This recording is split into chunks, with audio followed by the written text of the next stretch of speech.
cuando perjudica a un tercero. Y en alguno de los elementos, cuando perjudica a un tercero, está diciendo Marlene. ¿Qué más?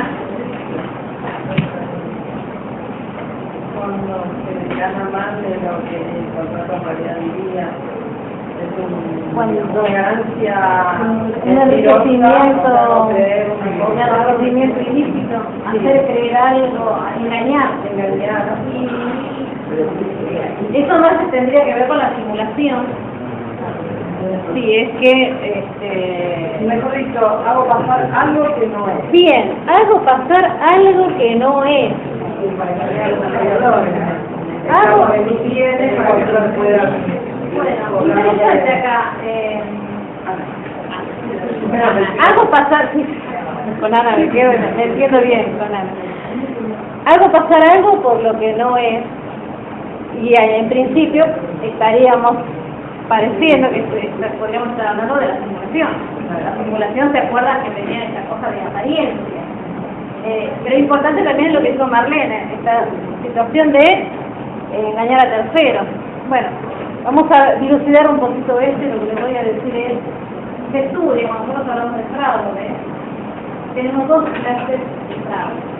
Uno está relacionado más a lo que está diciendo Ana, con esta idea, una idea de las cosas que la realidad sería otra. La simulación es un hecho real.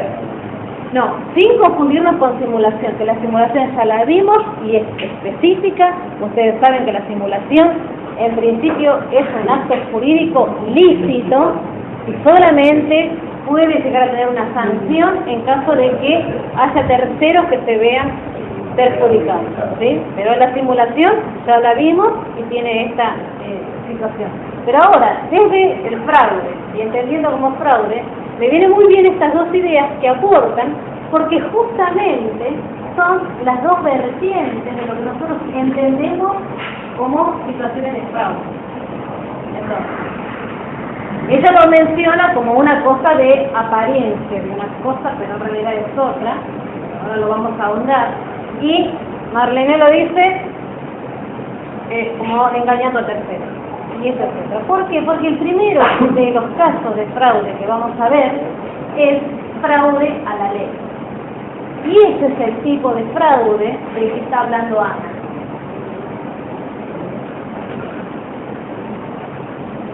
Fraude a la ley.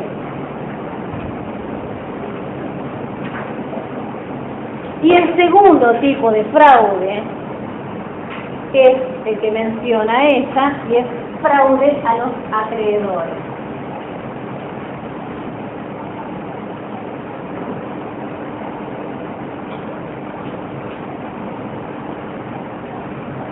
Cuando nosotros vemos los vicios de los actos jurídicos, y ustedes ven que ahora lo tienen maravillosamente ubicado en el código, no tienen que ir buscando artículo por artículo, reconocido como lo teníamos con el código de Vélez, sino que ahora directamente vamos a la sección, ¿qué tal cómo está? A la sección de actos jurídicos, y ahí vamos a ir, va determinando cuáles son los vicios, y los tenemos hermosamente como vicios de la voluntad, a los que vimos primero, y después vicios de los actos jurídicos, a los que estamos viendo ahora. Tenemos una cantidad de articulados de lesión, de simulación y de fraude. El fraude del que está hablando este artículo, estos artículos que lo está estableciendo como vicio de los actos jurídicos, que ya les digo que estamos hablando del artículo 338 en adelante. Ese fraude que el código está estableciendo ahí como vicio de los actos jurídicos es el fraude del que habla Marlene.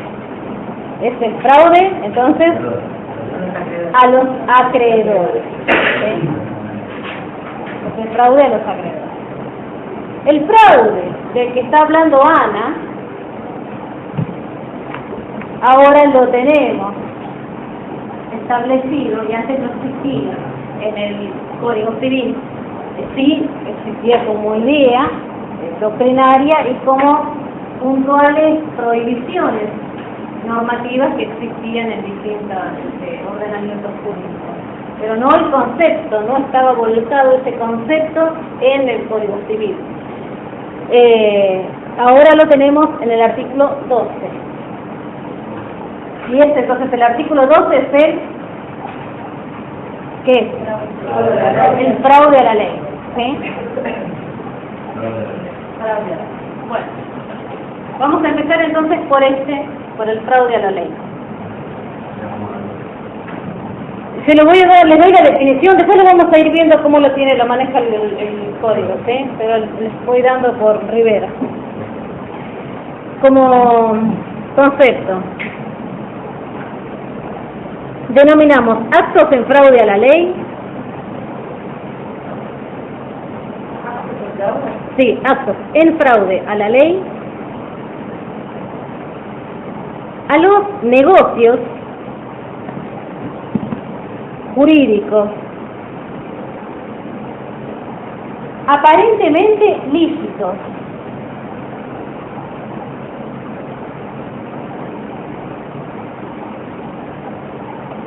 por realizarse al amparo de una determinada ley vigente.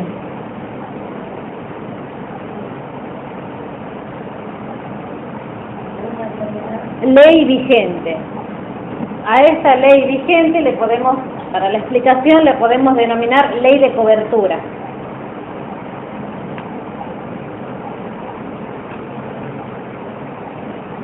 Pero que persiguen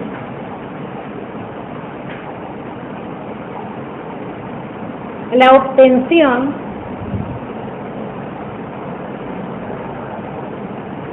de un resultado análogo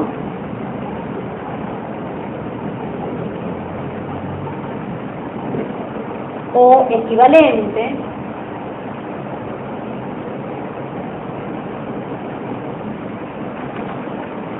al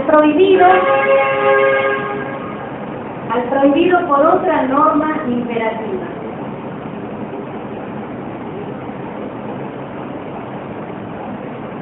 Y a esto le denominamos, a esta ley, esta última, ley defraudada.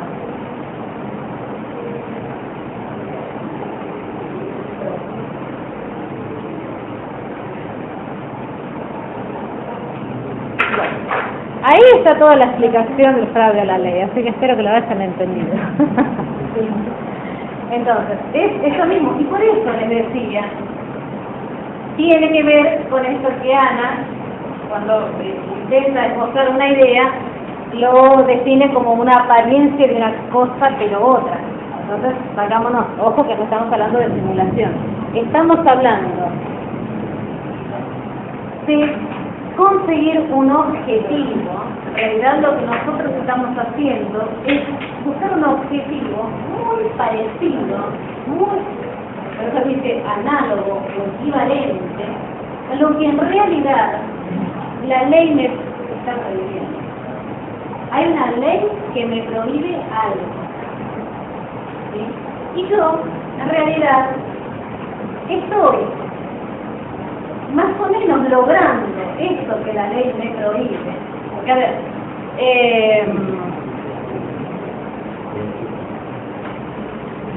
no es lo mismo el fraude a la ley que los actos contra la ley.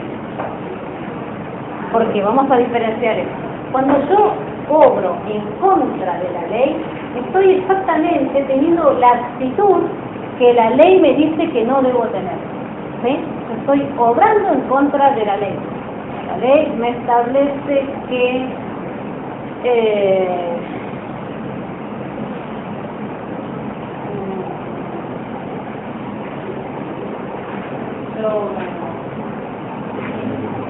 no debo estar, bueno, no sé, en cualquier caso de situación que se me ocurra dañar a alguien, a mí siempre la ley genérica va a estar protegiendo y voy a tener que estar indemnizando cuando yo cometa un daño, ¿sí? Estar dañando a alguien, estar cometiendo un daño es un obrar antijurídico, un obrar que está en contra de la ley. Entonces, obrar en fraude a la ley no es lo mismo que obrar en contra de la ley. Cuando yo estoy directamente obrando en contra de la ley, estoy haciendo lo que la ley me dice, eso no se puede hacer. ¿Sí? La ley establece que hay una sanción. Si yo mato a alguien, yo voy y mato a alguien. ¿Sí? Estoy obrando en contra de la ley. ¿Sí? Este es el contraley. Eso es una conducta, claro. Entonces, el fraude a la ley no es lo mismo que el contraley. ¿Sí? Bien. El fraude a la ley es, yo logro tener un objetivo muy parecido a lo que la ley en realidad está prohibiendo. Pero ¿cómo lo logro? ¿Cómo logro tener ese objetivo? En realidad estoy actuando bajo otra ley que me lleva a poder lograr ese objetivo. Yo estoy actuando legítimamente, estoy teniendo la cobertura de otra ley, pero estoy llegando a un objetivo que en realidad a mí hay otra ley que me está prohibiendo. Ese es el fraude a la ley. ¿Les parece muy complicado entenderlo? Porque esto que les explico es lo que, si leemos la definición, vamos a ver qué es esto. Actos en fraude a la ley son los negocios jurídicos aparentemente ilícitos por realizarse al amparo de una determinada ley vigente, que es la ley de cobertura, pero que persiguen la obtención de un resultado análogo o equivalente al prohibido por otra norma imperativa. Yo constituyo una sociedad. En principio estoy obrando legítimamente, tengo la 19.550, ahora la tengo directamente dentro del Código Civil y Comercial de la Nación, donde me establece cuáles son los requisitos y lo puedo estar constituyendo. Ahora, en realidad lo constituyo. ¿Por qué quiero estar sacando patrimonio de mi persona? Porque no quiero que queden dentro de lo que en la próxima disolución de sociedad conyugal voy a tener que estar repartiendo con mi esposa. ¿Sí? Entonces estoy haciendo una transferencia de capital, que en realidad, si a mí hay una ley que me establece que todo lo que yo tengo como bienes gananciales lo tengo que dividir por la mitad, pero estoy obrando de una manera tal que bajo el amparo de otra norma estoy tratando de llegar a un tipo de objeto que estaría prohibido por la ley. O por ejemplo, la ley laboral. La ley laboral establece que yo puedo tener un periodo de prueba para los empleados que no puede exceder de determinado tiempo, sino que puedo tener más de 3 meses según la actividad, ¿sí? Que esté en el periodo de prueba. Excedido los 3 meses y continuando esa persona bajo mis órdenes, pasa a ser un trabajador en los cuales el trabajo de relación de dependencia ya no tiene plazo. Estamos dentro de lo que es la relación común, con todos los derechos que se implican. Yo tengo posibilidades en algunos de tomar, bueno, o un trabajo eventual, o directamente ampararme en aquellos que les estoy otorgando periodo de prueba. ¿Y qué hago con un trabajador? En realidad, lo tomo 3 meses, lo vuelvo a tomar 3 meses, lo vuelvo a tomar 3 meses, y en realidad hay una ley que me está permitiendo tomarlo por 3 meses. Lo que no me permite es tomarlo seguidamente 3 veces, porque ¿qué estoy logrando con esa manera de actuar? En realidad hay una ley de cobertura que me está permitiendo eso, pero con eso el objetivo mío es estar evadiendo lo que hay una ley que imperativamente me dice esto está prohibido. ¿Sí? Una persona, una vez que ingresa, pasa 3 meses y 1 día, tiene que quedar en recibo. Y ya pasa a tener otro tipo de contrato laboral. Entonces, ¿entienden?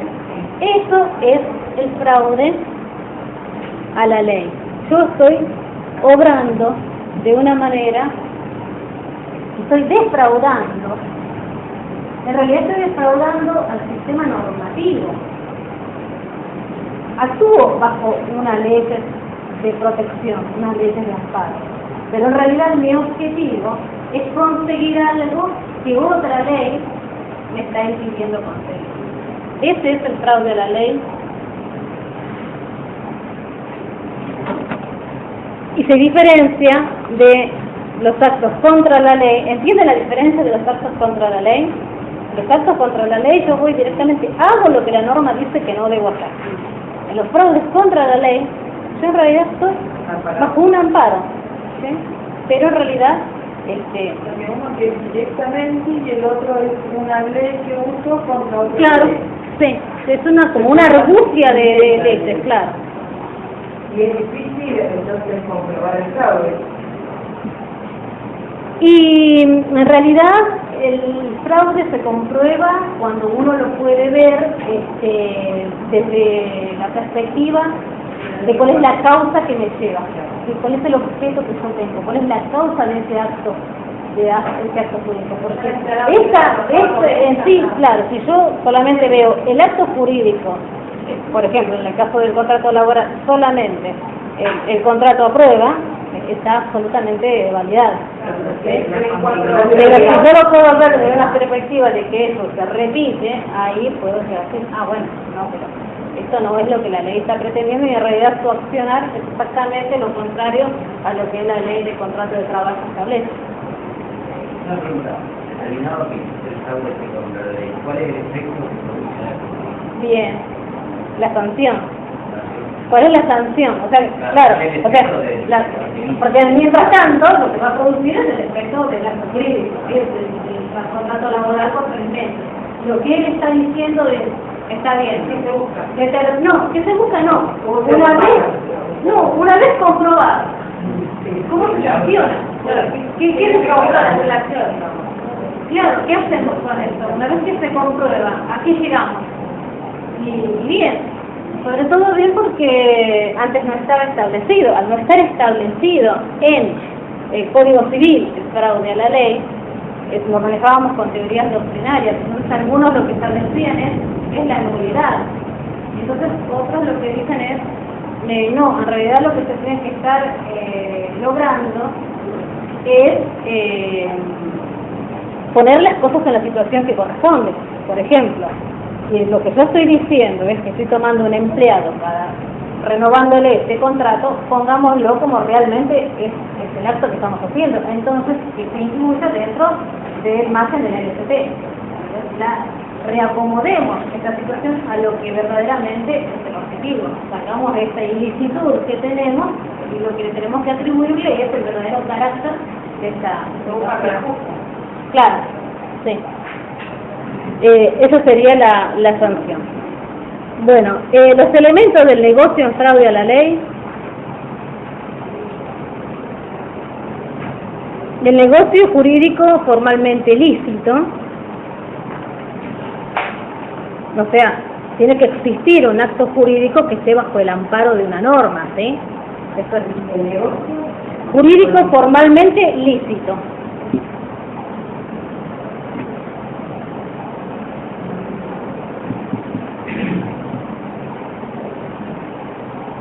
O sea, esto es de lo que yo les hablaba, de estar bajo el amparo de una norma. Tener un acto jurídico y que esté bajo el amparo de una norma. La existencia de una ley imperativa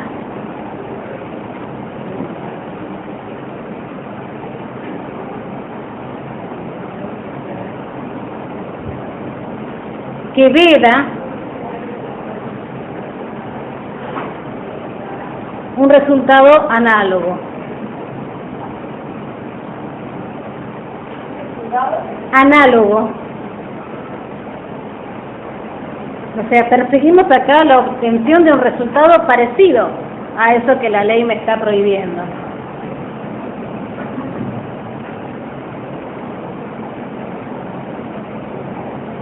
¿Por qué les digo parecido? No les digo exactamente igual. Porque si fuera igual, estaríamos en contra de la ley. ¿Sí? Es lo que se llama en contraley. Y necesitamos la intención de defraudar esta ley imperativa.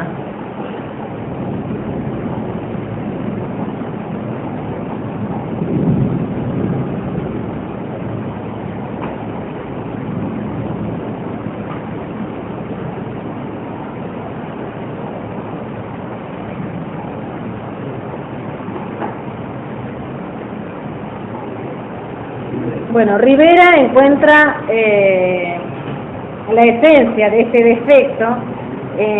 Ustedes cuando vieron causa del acto jurídico, bueno, justamente en esto, en la causa objetiva de lo que finalmente, el propósito de lo que se quiere lograr. Bueno, Rivera encuentra la esencia de este defecto en su causa, en esta causa del acto jurídico, en el propósito. Y la sanción, teníamos acá, la mayoría de la doctrina apuntaba hacia la nulidad, pero había otra que está hablando de regularlo a lo que realmente corresponde. Entonces, así las cosas, nosotros no lo teníamos establecido, este era el concepto, esto es cuando vemos fraude, esto no es lo que tenemos como fraude, como vicio de los actos jurídicos, ¿sí? Vicio de los actos jurídicos es el fraude a los acreedores. Pero cuando empezamos a estudiar fraude, hagamos esta distinción de lo que es fraude a la ley y después fraude a los acreedores. Entonces leamos ahora el artículo 12, a ver cómo lo establece el código.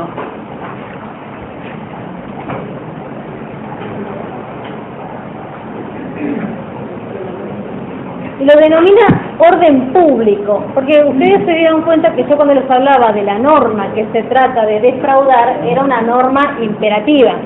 Ustedes saben que una de las características del orden público es justamente esta imperatividad. ¿En qué se diferencia el orden público de otro tipo de cosas? El orden público yo no lo puedo eludir. El orden público es imperativo, si bien es muy difícil de definir qué significa orden público, ustedes esto lo vieron en la primera parte de la materia, sí podemos hacer esta distinción en este concepto de que yo no puedo dejar de lado las normas de orden público, yo no puedo hacer transacciones sobre ello, yo no puedo... Es diferente justamente a la autonomía de la voluntad, es lo opuesto a la autonomía de la voluntad. Yo con la autonomía de la voluntad defino entre las partes las características del negocio que quiero. Eso es lo típico de las reglas contractuales. El viejo 1197 que establecía que para las partes los acuerdos son como la ley misma y que uno tiene toda la libertad de establecer las pautas de conducta que uno quiera. Bueno, siempre el límite a la autonomía de la voluntad lo vemos con el orden público, ¿sí? Con las normas imperativas. Y ahí no lo puedo dejar de lado. Entonces, el artículo 12 habla de eso, orden público. Orden público, fraude a la ley. ¿Por qué? Porque si yo estoy vulnerando, estoy buscando, estoy teniendo una conducta que vaya atentando contra el orden público, estoy obrando fraudulentamente contra todo el sistema normativo. Puede que además haya en este obrar terceros perjudicados. En el caso que les digo, el trabajador, estamos hablando de alguien que está perjudicado, ¿sí? No necesitamos la connivencia de las partes para obrar en fraude a la ley. Es más, en este caso, por ejemplo, el trabajador resulta verdaderamente, claro, no va a estar dando su consentimiento a eso, pero por ahí se ve obligado, bueno, a aceptar. Bueno, entonces, las convenciones particulares no pueden dejar sin efecto las leyes en cuya observancia estén interesados el orden público. Esto es lo que yo les hablé del límite que tiene la autonomía de la voluntad. El acto respecto del cual se invoque el amparo de un texto legal que persiga un resultado sustancialmente análogo al prohibido por una norma imperativa, se considera otorgado en fraude a la ley. En este caso, el acto debe someterse a la norma imperativa que se trata de eludir. Esto es lo que vos me preguntabas. Bueno, ¿qué efecto causaba una vez que estábamos estableciendo este plazo?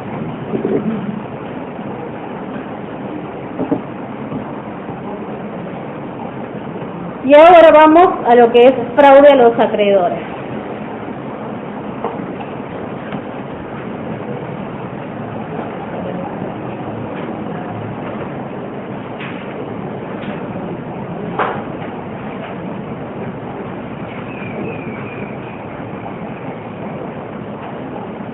Bueno, lo podemos definir como el que se comete, el fraude que se comete a través de actos o negocios jurídicos válidos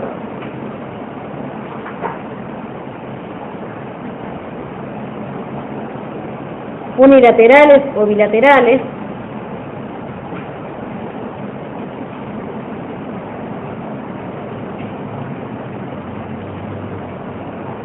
destinados a enajenar derechos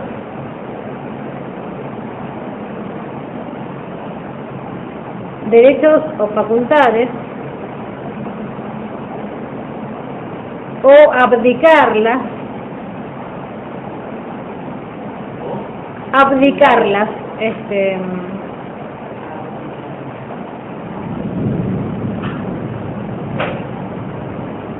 cuando yo estoy abdicando de un derecho, estoy renunciando a un derecho, ¿sí? O no ejerciéndolo, o abdicarla, en perjuicio de los acreedores.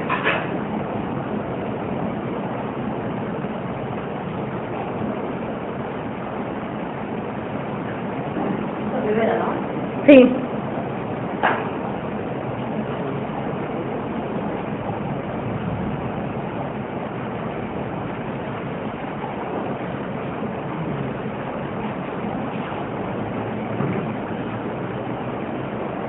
Bueno, y teniendo conciencia de obstaculizar, ¿sí? Esta prestación que corresponde. De obstaculizar las prestaciones que corresponden efectuar.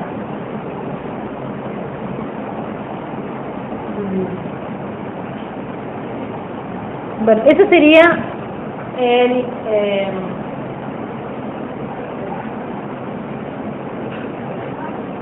este obrar de un acto jurídico, donde yo estoy estableciendo un acto jurídico, el principio válido, pero que lo estoy estableciendo con ánimo de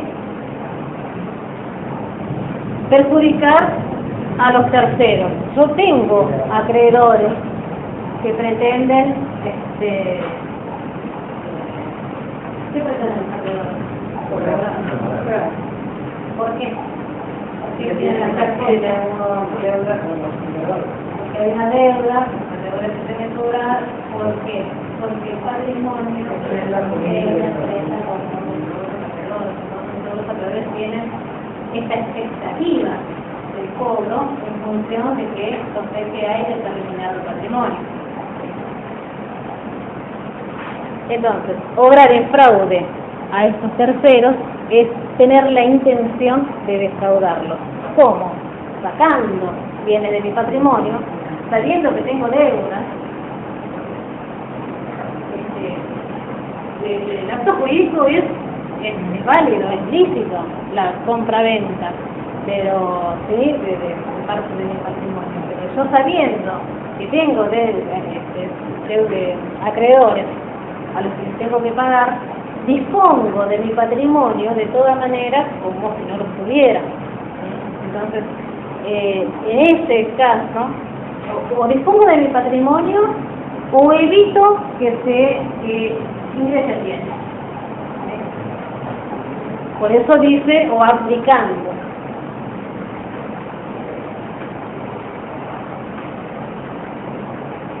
Entonces, esta situación de disponer va a aumentar la situación de insolvencia, va a estar disminuyendo mi patrimonio, y el que se va a ver afectado es aquel que tiene la pretensión de cobro, que no va a estar pudiendo cobrar. Entonces, ¿qué hace la ley frente a esto? Lo protege a estos acreedores con la posibilidad de accionar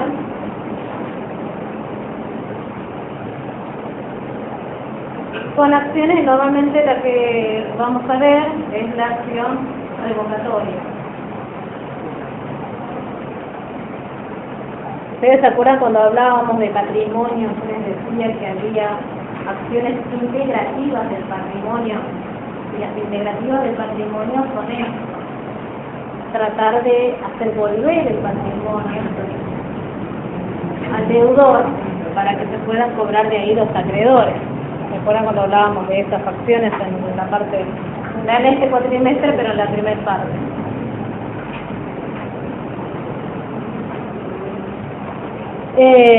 Entonces, la idea es esta es la cuestión de la revocatoria. Como lo analiza Rivera tiene una formación comercial, digo testigo de cómo él lo comenta, pero acá por ahí está haciendo un aporte que me parece importante, y es que esta acción revocatoria en realidad no tiene mucho uso civilmente, pero se ve mayormente en el ámbito del fuero comercial, cuando se establecen los concursos, ¿sí? En los concursos o en las quiebras.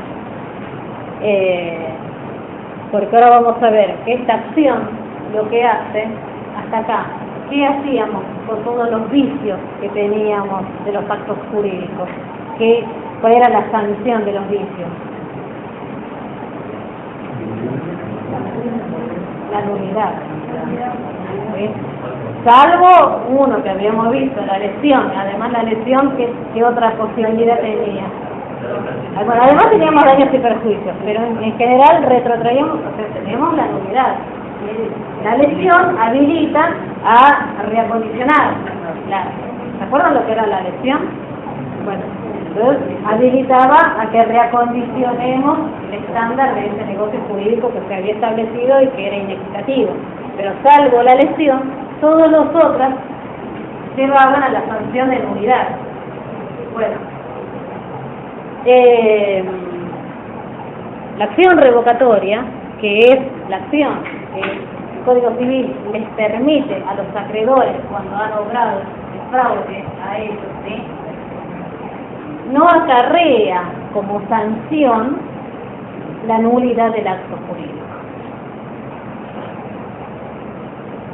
No es que se declara nulo el acto jurídico por esta acción. Si no es nulo, ¿qué es? Anulable. Anulable o los nulos, en definitiva llegamos tanto por anulables como por ser nulos, llegamos de todas maneras a la nulidad. Pero no siendo que va a ser que vamos a llegar a la sanción de nulificar el acto. Uno sabe cuando algo se nulifica, ¿qué sucede? Las cosas vuelven al estado anterior. Ese es el efecto de la nulidad. No quiero meterme en el terreno de la nulidad porque sé que lo está desarrollando el doctor, ¿sí? Pero el efecto de anular un acto cuando tenemos la nulidad es como si no hubiera existido, ¿sí? Entonces volvemos a las cosas al estado anterior. No es eso lo que logramos con la revocatoria. ¿Qué podemos lograr diciendo que es una acción que está protegiendo al acreedor? ¿Comprenden? No. Qué difícil, ¿no? Bueno. No devuelve las cosas a lo anterior, claro, no sé, o sea, sigue siendo válido. Entonces, ¿qué logramos entonces? Pero el acto no significa que no tuvo validez, sino que para ese acreedor es inoponible. Es inoponible.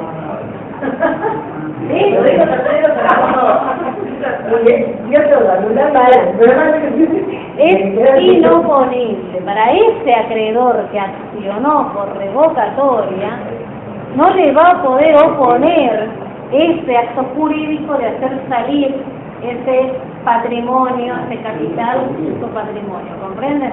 ¿Por qué no es? ¿Por qué les digo es distinto a la nulidad? Si no se modifica el gasto y él vendió lo que vendió para sacar por encima y no pagar, ¿cómo el tercero igual está disponible él, pero ¿cómo cobra? Le va a tener que pagar. Sí. No tengo que pagarla. Le va a tener que pagar, claro. Bueno, pero no le puede decir yo no lo tengo. Yo no le puedo decir yo no lo tengo. Yo ya lo vendí, no lo tengo más. O declarar la insolvencia. A mí me tenés que pagar. Bueno, estamos hablando de la revocatoria, y la revocatoria es una acción civil. Entonces, vamos a ver la diferencia con la quiebra. La revocatoria es en el ámbito civil, eso es lo que establece el código. ¿Qué establece entonces? Que el acto, la sanción por la revocatoria es la inoponibilidad. El acto va a ser inoponible a ese tercero, a ese acreedor, no le va a poder decir, ¿sabes qué? Yo lo vendí, como hace Martín siempre, porque dicen que yo lo vendí y no lo tengo. Bueno, para mí, a mí no me interesa, ¿sí? Entonces, él puede encontrar, y ahora vamos a ver en qué casos va a comprar, en el que le compró a Martín, en qué casos no. Bueno, siempre Martín, porque ya lo tenemos acá. Cuando se deshace, cuando sale el patrimonio, acá lo tenemos. Bueno, pero lo que yo les quiero decir es eso, esta diferencia. Para la acción esta revocatoria, es inoponible únicamente para el acreedor que hace la acción. Únicamente beneficia al acreedor que inicia la revocatoria. Si ese deudor además tiene más acreedores, los otros que no accionaron, para ellos se les puede oponer ese acto jurídico, ¿sí? Mientras que el que acciona por la revocatoria, no, para él es inoponible. Mientras que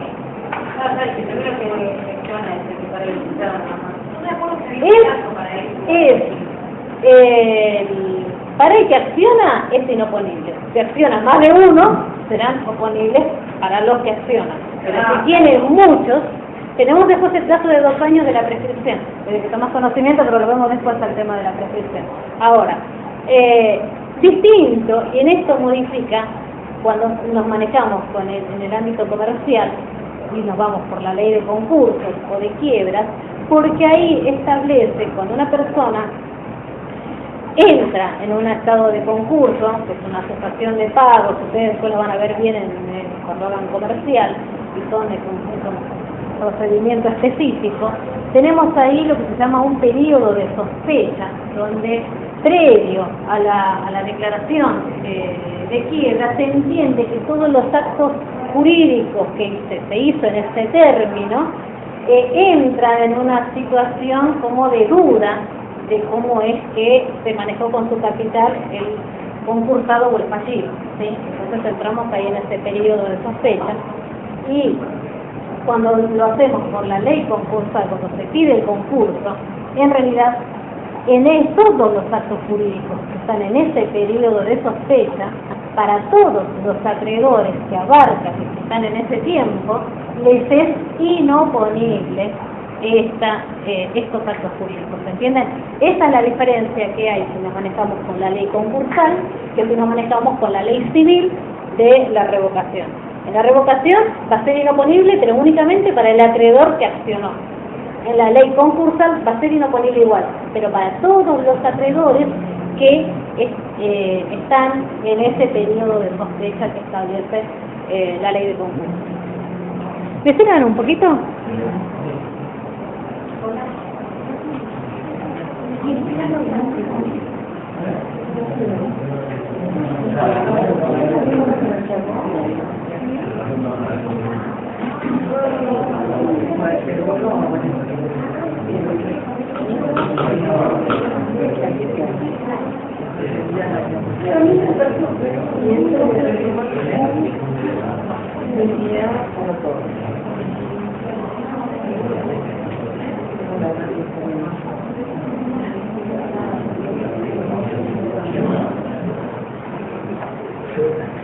Bueno, entonces les conté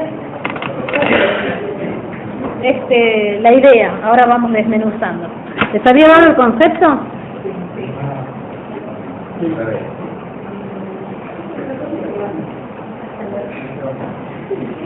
Bueno, entonces la idea es esta: el ordenamiento reacciona al negocio en fraude, a los acreedores, dándole herramientas para poder esas acciones, para que puedan, para que les resulte inoponible a ellos estos negocios jurídicos que obraron en fraude.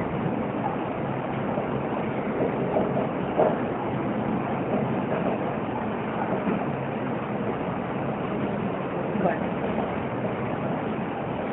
vamos a ver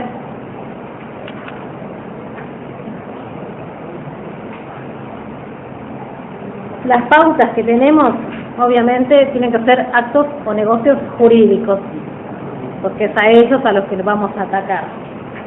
Estos negocios jurídicos además tienen que ser negocios válidos,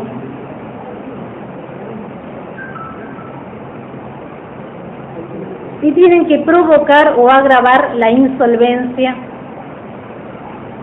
del deudor. ¿Por qué? Porque si no estamos provocando, agravando la insolvencia, no prospera, ¿comprenden?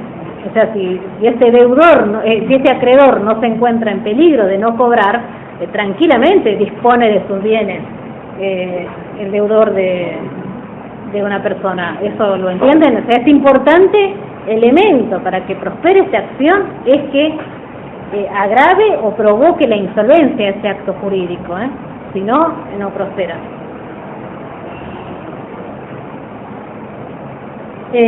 La doctrina también, porque bueno, establecía que no solamente son aquellos actos jurídicos de enajenación, sino también aquellos que impiden la obtención.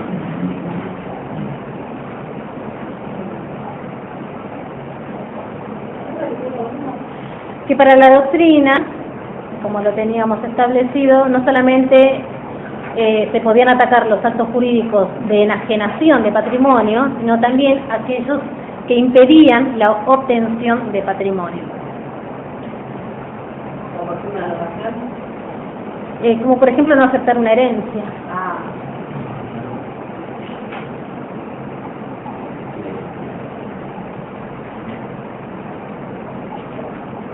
Y en este caso estamos hablando de que deben ocasionar un perjuicio, ¿sí?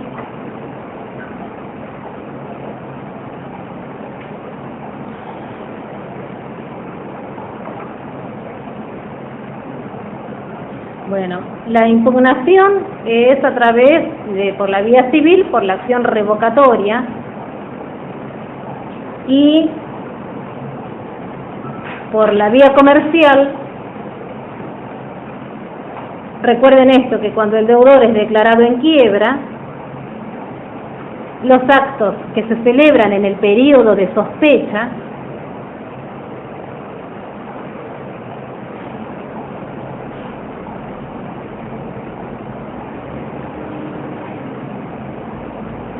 también pueden ser impugnados. Aquí llegamos a la inoponibilidad, tanto en uno como en otra. Nada más que en el periodo de sospecha, o sea, cuando vamos por el lado comercial, beneficia a todos los acreedores, mientras que por la vía civil únicamente al que acciona.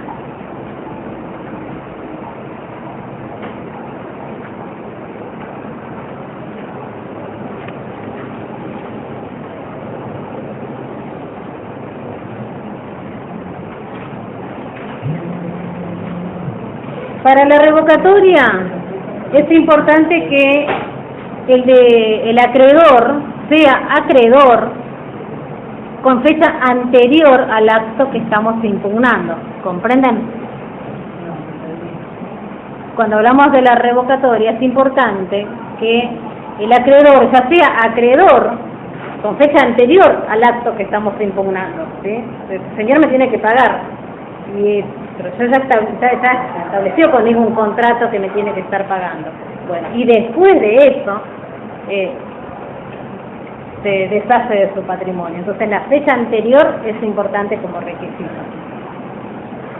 ¿Qué se entiende por insolvencia? Porque hay distintos conceptos de qué puede llegar a ser insolvencia. Claro, podemos hablar de cesación de pagos, que en realidad cesación de pagos es prácticamente el requisito para la parte comercial, ¿sí? En función de la cesación de pagos es que podemos pedir los concursos o las quiebras de las personas. Pero como doctrina se entiende por insolvencia el desequilibrio entre activo y pasivo.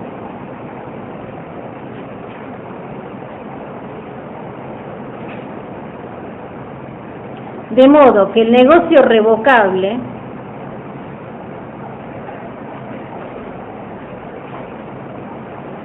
es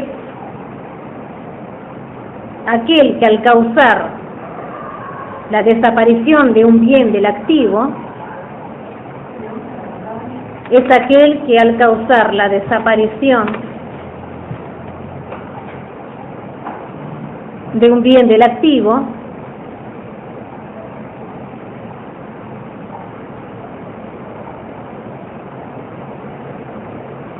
hace que el pasivo resulte superior a aquel.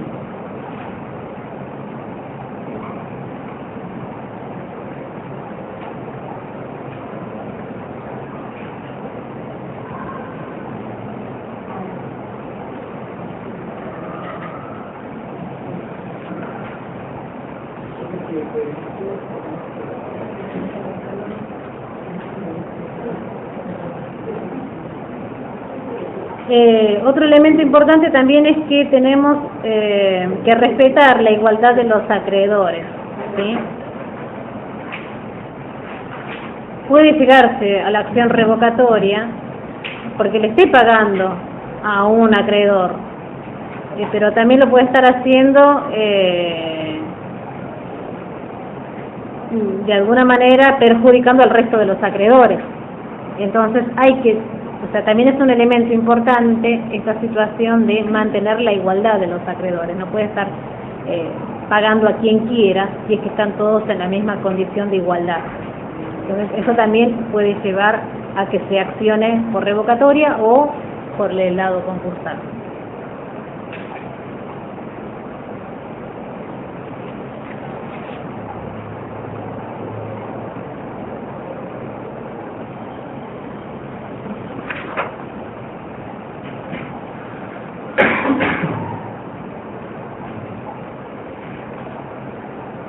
Bueno, vamos a ver después cómo lo manejan en el código, porque acá tenemos que ver si el fraude únicamente tiene que ver, ha sido una acción del deudor, o si obró en connivencia con el que ejecutó el acto.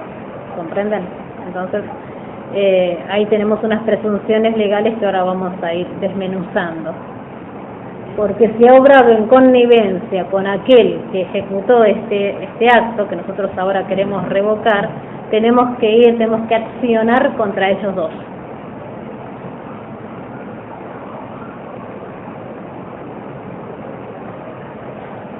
Y puede con el que acordó, puede tercero, que no es el acreedor, ¿comprenden lo que les digo? Puede frenar la acción revocatoria él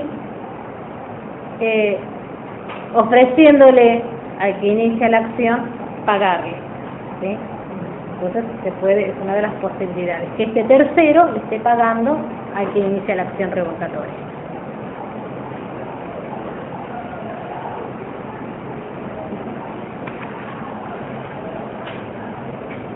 ¿Puede reservar la acción directamente al... Sí, puede.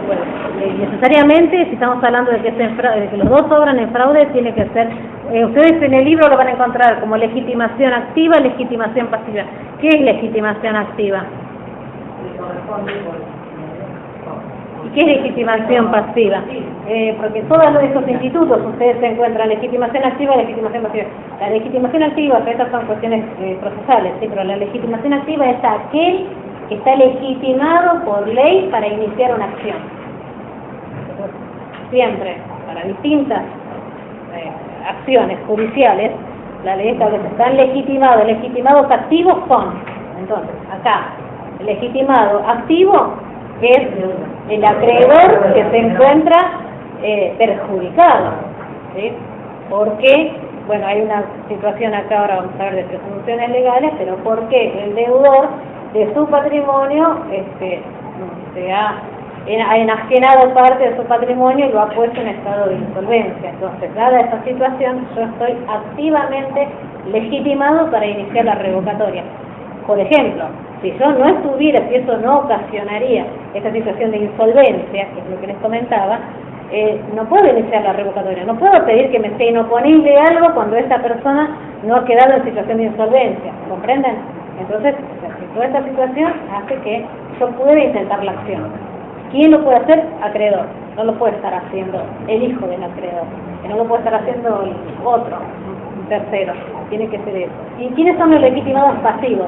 Siempre, en toda acción, los pasivos es contra quién acciona. Y entonces en este caso, depende si el fraude solamente lo estableció el acreedor, voy a ir contra el acreedor solo. Si el fraude lo hizo en connivencia con el que celebró el acto jurídico, necesariamente tendré que ir contra los dos.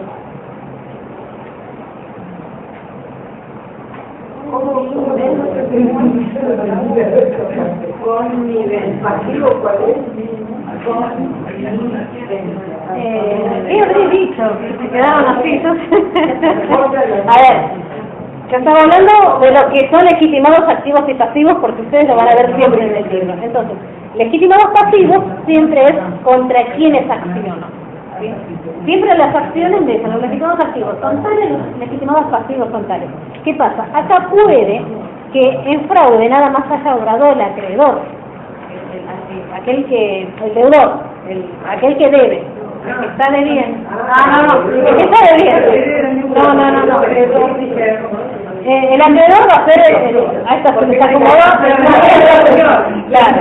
Pero puede ser que el deudor solo haga el obrado el fraude o en connivencia con un tercero. Claro. En complicidad con otro. Entonces, ¿cuál será mejor?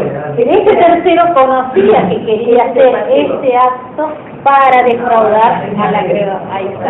Ahí había. Si asociamos el activo con el acreedor y el pasivo con el deudor, ¿estaría mal? No. Lo que pasa es que no siempre, no siempre, o sea, ojo, como para poder, en este caso, el acreedor está pretendiendo, sí, pero les digo, y no siempre, porque hay acciones en que el deudor es el actor. No voy a entrar en, pero a ver, los contratos siempre son para cumplir, ¿sí?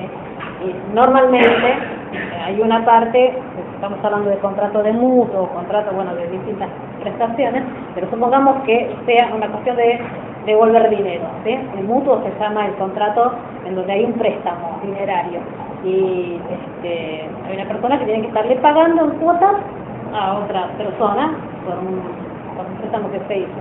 Normalmente los actores son los que pretenden que los deudores paguen, ¿sí? En este caso coincide esta cosa de que es legitimado activo, el actor es el que prestó el dinero y le está cobrando al deudor. Tenemos deudor y tenemos acreedor. Pero hay situaciones en que, por ejemplo, el deudor quiere pagar y por determinado motivo no le reciben el pago y entonces no quiere caer en mora, o sea, no quiere estar. ¿Cómo? Entonces hay una acción, que por ejemplo es la consignación, una acción judicial.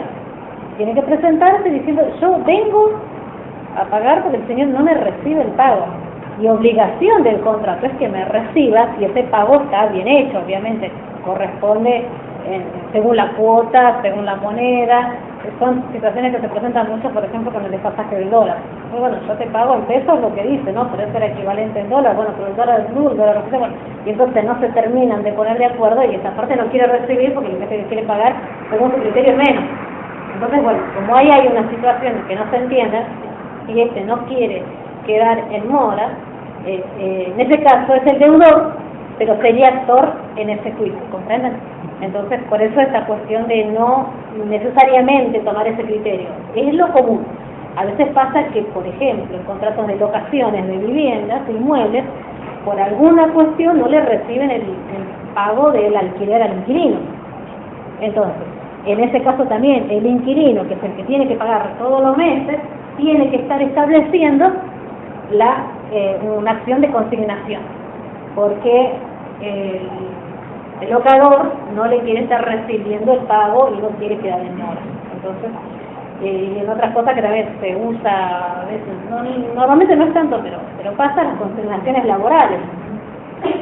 Entiende el empleador que no hay una situación de despido injustificado y el trabajador le está reclamando lo que considera que debería ser la indemnización que le corresponde por ley, y entonces el empleador, para no quedar en situación de, bueno, yo no te pago, te mando carta de documento, no venís a cobrar, yo inicio la consignación y deposito en el juzgado. La consignación siempre lleva aparejado depositar el dinero en el juzgado, ¿sí? ¿Cómo? Claro, el depósito judicial, sí. Pero normalmente el deudor es el demandado, pero se lo menciono porque por ahí existen situaciones en que no. Bueno, entonces, la idea la entendieron de lo que es el fraude contra los acreedores.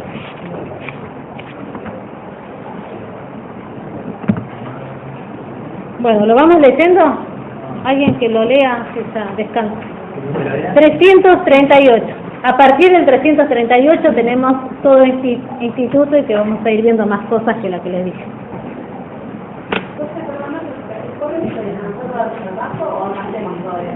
¿Eh? ¿Va a dar más paso o va a dar más temas? Sí, va a dar un tema más. Resolución y prescripción. Y la combinación y el repaso. La primera parte de los puntos hay que dar argumentos, que más hay otros están complicados en el gobierno. Y, o sea, en el libro de Rivera derivaba con ejemplos que No van. sí, 3, 4. ¿Y cómo los está dando el doctor? Porque yo les di esto con la base de Rivera, pero modificado a lo que está en el código. O sea, todos los vicios se los di así. Sí, con el código. Está bien. Y con un cuadrito que él nos dio una vez, pero que estaban con los artículos mal y dijo que lo pusiéramos con los artículos correctos. Ajá. Pero, Igual preguntarle al doctor, o sea, como vengo dando yo, lo vengo adecuando. de López Solaciregui le gusta mucho el tema de nulidad. Un texto de nulidades. Claro. Sí. Yo lo que hago es, voy a Rivera en concepto, pero voy al código en lo puntual de cómo está ahora. ¿De viejos? Claro. Sí, Rivera analiza puntualmente. Yo, por ejemplo, ahora me salteo el análisis puntual que hace Rivera, porque les doy el concepto, la estructura del instituto, y vamos al código a ver cómo se trata. Así venimos haciendo con lesión, claro, así venimos haciendo con todos los vicios. ¿Está más claro en el código? Es que sí, ustedes tienen la ventaja de poder estudiar del código, chicos. Antes no se podía. Es así, ahora está en el código todo. Bueno, 338.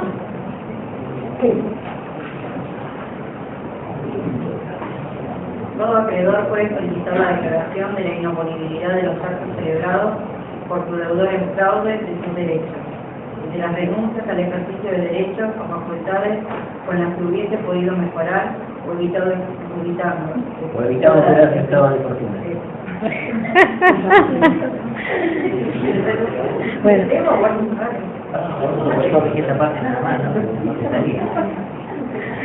Bueno, entonces, acá en este artículo están viendo, no es exactamente la definición, pero sí encontramos ahí bastantes elementos. ¿Qué surge? Que lo solicita el acreedor. ¿Qué va a lograr con esa solicitud? La inoponibilidad, ¿sí? Eso es lo que dice, la inoponibilidad de los actos celebrados por su deudor en fraude de sus derechos, ¿sí? ¿sí? Entonces, acá estamos hablando de esto, de lo que es el fraude a los acreedores.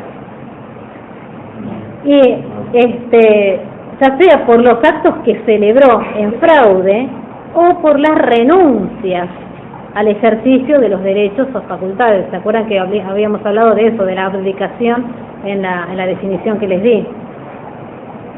Con lo que hubiese podido mejorar o evitado empeorar su estado de fortuna. Típico caso, la no aceptación de una herencia, ¿sí? Con eso hubiera podido evitar esta situación o hubiera podido mejorar su estado patrimonial. Eso es lo que dice el 338, que ahora lo establece de esta manera. 339 están los requisitos para que prospere la acción. Requisitos, son requisitos de procedencia de la acción de declaración de inadmisibilidad. Que el crédito sea de causa anterior al acto impugnado. Está muy bien, ahora hay que corregirlo porque si no acá tenemos la fecha anterior. ¿Se acuerdan que les dije? Que el crédito sea de causa anterior al acto impugnado. Excepto que el deudor haya efectuado con el propósito de defraudar a futuros acreedores. Excepto que el deudor, bueno, ahí es una cuestión probatoria. No, ya vendió antes, pero porque en realidad después contrajo un crédito, bueno, va a ser más dificultoso. O sea, querer hacer valer ese inciso en la segunda parte, probatoriamente va a ser muy complicado. B, que el acto haya causado o agravado la insolvencia del deudor. ¿Sí? ¿Se acuerdan que les dije? Y que era la insolvencia, era esto que les dije, esa diferencia entre el activo y el pasivo. ¿Se acuerdan que vimos la definición? C. Que quien contrate con el deudor a título oneroso haya conocido o debido conocer que el acto provocado o agravaba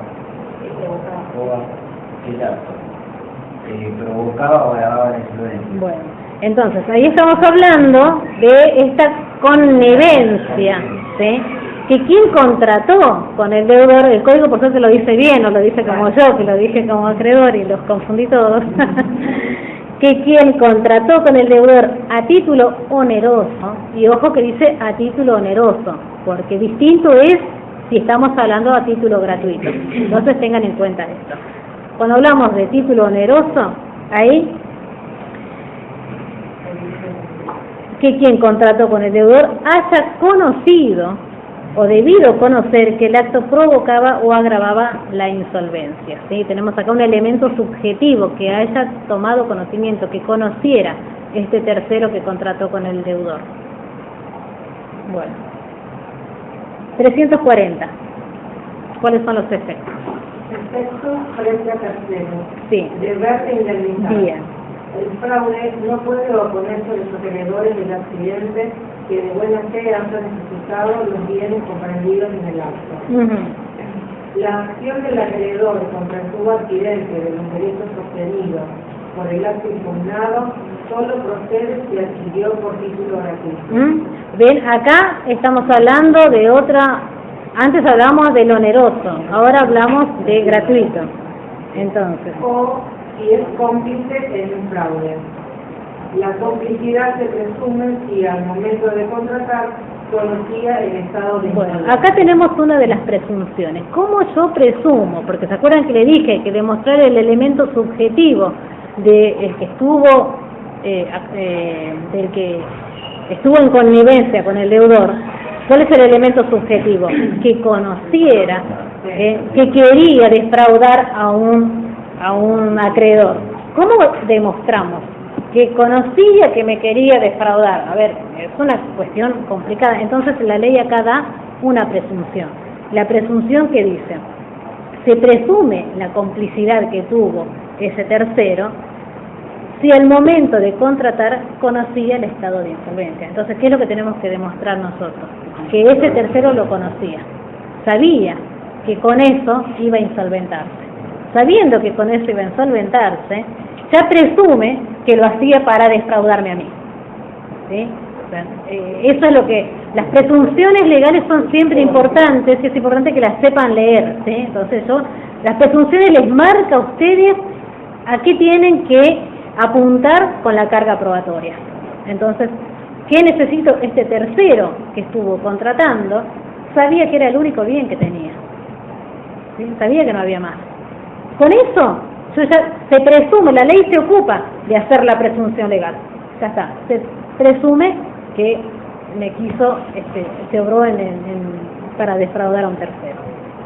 El sumo adquirente de mala fe y quien contrató de mala fe con el deudor responden solidariamente por los daños causados al acreedor que ejerció la acción. Y los derechos se transmitieron. ¿Me entienden? Por eso les dije, son los legitimados pasivos, y por eso necesariamente tienen que ir contra los dos. Ellos responden solidariamente frente a ese acreedor, ¿sí? Este acto jurídico va a ser inoponible a ese acreedor que accionó, y los dos se van a encargar de resarcir, si estamos hablando de uno de mala fe, obviamente, ¿sí? Si hubo en connivencia, entre los dos van a resarcir a este acreedor que se quiso obrar en fraude.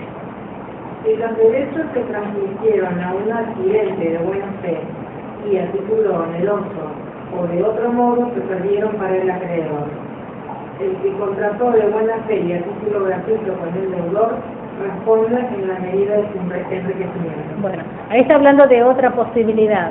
No soy de buena fe, pero yo lo recibí gratis. Yo no puse, yo no estuve pagando por esto. El deudor sacó gratuitamente patrimonio suyo que tendría que haberme pagado a mí y se lo donó a otra persona, ¿sí? Entonces, lo que dice es, ese tercero al que le donó, no va a responder, mira la diferencia, responde diferente que aquel que tenía conocimiento del ánimo de defraudar, porque no me va a pagar daños y perjuicios en forma solidaria junto con el deudor, sino que lo que va a hacer va a responder solamente en la medida en que él se enriqueció, ¿sí? Es distinto el concepto. Una cosa es pagar absolutamente los daños y perjuicios que yo estoy solicitando, y otra cosa es que diga, bueno, a mí me regaló esto, yo como me regaló esto, respondo con esto nada más. Si lo que él reclama es mucho más, yo ya soy ajeno de eso. Se lo puede haber vendido, lo puede tener en su patrimonio. Lo que te dice, no importa, ya puede, claro, responde, ya sea que lo tenga en su patrimonio, ya sea que lo haya enajenado, no interesa, va a responder únicamente en la medida de lo que había recibido. Eso es lo que dice. No responde por daños y perjuicios, en forma solidaria, como respondería aquel que está obrando de mala fe y con ánimo de defraudar. Bueno, el 341 es cuando se extingue esta acción. Cesa la acción de los acreedores si el adquirente de los bienes, esto es lo que les decía, de los bienes transmitidos por el deudor, los desinteresa o da garantía suficiente. ¿Se acuerdan que yo les decía? Puede esta persona que contrató con el deudor ofrecerle a aquel que ejerce la acción que le va a estar pagando aquello que está solicitando. ¿Comprenden? Esto es lo que dice el 341. Se extingue la acción cuando esta persona le ofrece, bueno, mira, está bien, yo te pago lo que te tendría que haber pagado al que le compré, el que me vendió la casa, ¿sí? Y entonces ahí también se extingue la acción. Y después el 342, lo que les remarqué y lo que hace la diferencia con la ley concursal. Extensión de la inoponibilidad. La declaración de inoponibilidad se pronuncia exclusivamente en interés de los acreedores que la promueven y hasta el importe de sus respectivos créditos. Nada más, ¿sí? Si tienen más acreedores y no accionan, a los otros no les va a llegar nada. Y a los acreedores que accionan, solamente en el crédito ese. No es que el patrimonio, no es como la nulidad que podría volver todo para atrás, ¿sí? Esa es la situación, porque por ahí la compraventa de la casa es mucho más el monto que la deuda que tenía con este acreedor. Bueno, solamente le será inoponible en el pedacito de la deuda, ¿sí? En cambio, si hubiéramos hablado de nulidad, retrotrae todo y vuelve a ingresar a este patrimonio todo lo que era, que para él era mucho más que lo que este acreedor estaba solicitando. Bueno, chicos, hemos terminado con los vicios de los actos jurídicos. Recuerden, yo lo que les recomiendo es que lo vean por el código nuevo, es bárbaro, muy pedagógico. Les sirve a ustedes y a nosotros como herramienta para trabajar y a ustedes ahí aprendiendo. Y les sacan mucho el camino porque refleja con esta doctrina que ya se venía sosteniendo y jurisprudencia. Sí que no sé si me van a hacer caso, no, pero yo les pido que me hagan caso, que lo vean por Rivera también. Está bien, en Rivera el tema es que van a estar viendo artículos que son viejos, pero van a llegar a la explicación de por qué el código lo está estableciendo como lo hemos ido viendo.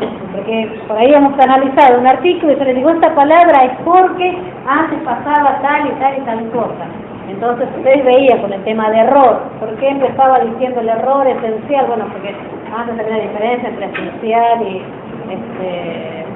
o sea, es bárbaro como está ahora, pero hagan el ahondamiento con Rivera de que esto sea un poco más profundo. No sé cómo va a tomarles el doctor, pero sí les pido con eso de que hagan esta lectura para hacerlo un poco más completo el análisis de eso. No me parece que sean temas difíciles los que vimos, y me parece que hemos hecho casi clase por clase un repaso del anterior. Recuerden error, dolo, violencia, recuerden error de derecho, error de hecho, recuerden el principio de excusabilidad, que está en el artículo, ahora ya no me acuerdo, creo que en el 8. Hay alguna mención por ahí de que en algunos casos el error puede llegar a ser como excusable, pero tiene que suceder en determinados casos. Por eso no ahondé en Rivera, pero da ejemplos de cuando hay ciertas posibilidades de que el error no invalide un acto.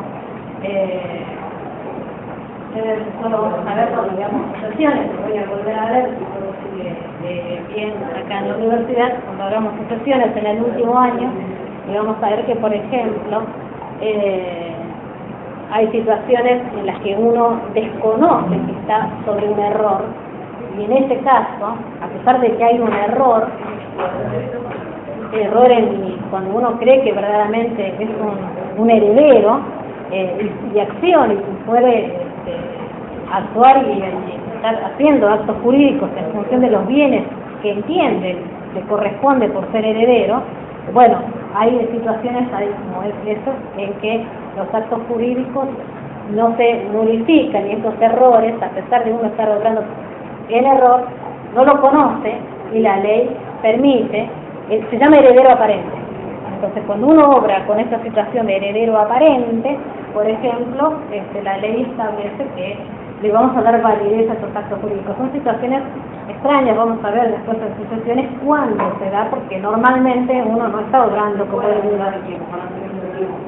Claro, es que en realidad, pero no solamente eso. Cuando uno es heredero aparente, se los cuento así en realidad tiene una declaratoria de heredero que la estaban nombrando por tal. O sea, no es que yo digo, me creo, soy el hijo de tal y resulta que... No, tengo una declaratoria de heredero que estoy diciendo que yo soy el que heredo, el causante se llama el que falleció, y entonces en función de eso, porque si no, chicos, por mucho que uno sea hijo de tal persona, el causante, si yo quiero vender un inmueble, no puedo ir nada más con las partidas y probar, ¿sí? Necesito dejarlo establecido en el registro de la propiedad de inmuebles. Tengo que tener una declaratoria de heredero, o que esté inscrita, o que no esté inscrita, pero ya tenerla, para poder ir haciendo la transmisión de ese bien, como legalmente marca un tercero. Entonces, si yo estoy en calidad de heredero aparente, tengo toda una situación legal que, o sea, a ver, no voy a saber, cuando ya lo tengo soy heredero, después me daré cuenta que soy aparente, porque es una situación en que después aparece un heredero que está en mejor situación que yo, pero la realidad es que yo no lo sabía. Y entonces, bueno, esas son las pocas posibilidades de, por ejemplo, situaciones en que uno está obrando, haciendo un acto jurídico, obrando por un error, pero que lo desconoce, pero eso lo desconoce. Y en esos casos, el principio normativo, digamos, el orden normativo no invalida esos casos. Vean, Rivera tiene más casos de esos, de algunos errores que nosotros hemos pasado, porque iba pasando al concepto y del concepto a cómo está tratado en el código, pero les pediría que lo lean. ¿Qué vimos? Dolo, los elementos del dolo.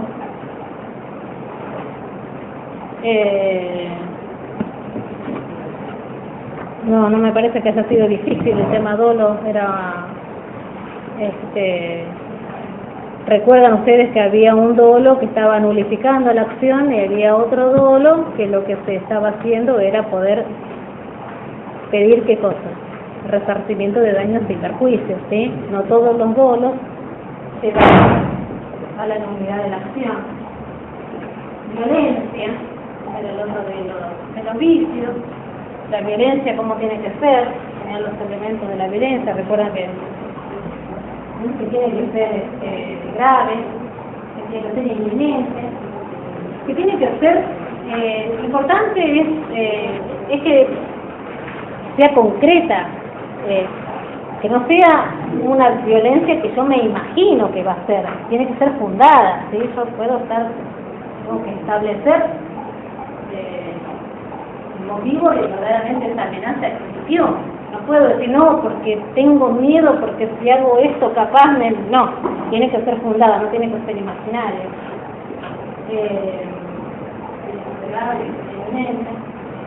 Lesión, ¿se acuerdan del concepto de lesión? Lesión, básicamente teníamos elementos, ¿se acuerdan que había 3 elementos? Uno de los elementos era objetivo, 2 elementos eran subjetivos.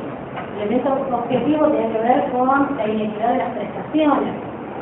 Y después teníamos un elemento subjetivo de cada una de las partes contratantes. Había uno que tenía una situación de debilidad, ¿sí? Y el otro que lo que hacía era aprovecharse de esa debilidad. Entonces se acuerda que tenía 3 elementos la lesión, el elemento objetivo y los 2 elementos subjetivos. Había ahí una presunción también importante que establece la ley. La lesión está en un solo artículo.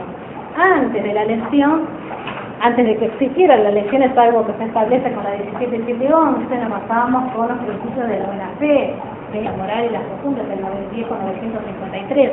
Y con eso, jurisprudencialmente, se fue construyendo la teoría que después llegamos a la lesión.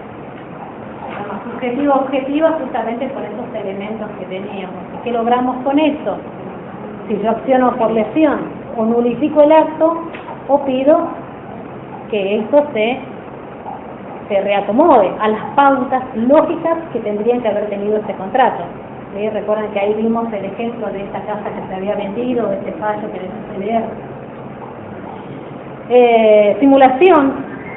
¿Recuerdan? La simulación en principio es válida, salvo que se perjudique a terceros, ¿sí? Recuerden que tenemos, qué elemento importante tenemos en la simulación, el contradocumento. ¿Y qué tenemos en la acción de simulación? Y la acción de simulación tenemos 2 diferentes tipos de acciones, algunas iniciadas entre las partes que celebraron el acto jurídico y los otros que pueden ser aquellos que se ven perjudicados por ese acto jurídico que en realidad tiene apariencia de una cosa pero en realidad es otra. ¿Cuáles eran los típicos casos? Los testaferros. Los testaferros que están poniendo propiedades a nombre de otra persona con el ánimo de no estarle pagando. Y se acuerdan que yo les dije, es muy común que el tercero no sepa si en realidad este acto jurídico es simulación o fraude. Entonces, el tercero, hoy que estamos viendo fraude contra tercero, en realidad este tercero del que estuvimos hablando hoy todo el tiempo, este acreedor, puede estar accionando por las dos cosas. No va a saber si eso que hizo fue simulación o es fraude, como sea, él se vio perjudicado, ¿sí? Bueno, no recuerdo qué más de simulación que sea importante, y lo de hoy, que esta acción, que es la acción revocatoria o pauliana, porque hubo un tal Paulo que fue el que está bastante en el centro del derecho romano que inició, como pensado esta acción y le quedó ese nombre, así que lo van a ver en varios textos así como revocatoria o pauliana, y que lo que hace es proteger a esos acreedores que se ha obrado en contra, y tengan en cuenta que fraude existen dos: fraude a la ley, que es lo primero que vimos, que está en el artículo 12 ahora del código, que antes no existía, y fraude a los acreedores, que es lo que acabamos de desmenuzar con esta acción, y este otro tratamiento distinto que le da la ley concursal, que tiene una diferencia, así que se logra con esto que la inoponibilidad. La diferencia es que con la parte civil solamente es inoponible aquel que acciona, con la parte comercial es inoponible a todos los que están en ese periodo de sospecha. Bueno, después está el artículo donde está, cuando prescribe, tiene 2 años también, como el resto de los vicios, no me acuerdo cuál era. El pedido de declaración de inoponibilidad nacido del fraude es un plazo de prescripción de 2 años, desde que se conoció o se pudo conocer el vicio del acto, ¿sí? Artículo 2562, 2563. Bueno, chicos, yo los veo el lunes, vamos a tener examen el lunes, o sea, esto lo saben los que estuvieron conmigo en la primera parte de la materia, pero acá tengo algo que los he ido conociendo en este tiempo, y yo aprovecho ahora porque después no están nerviosos.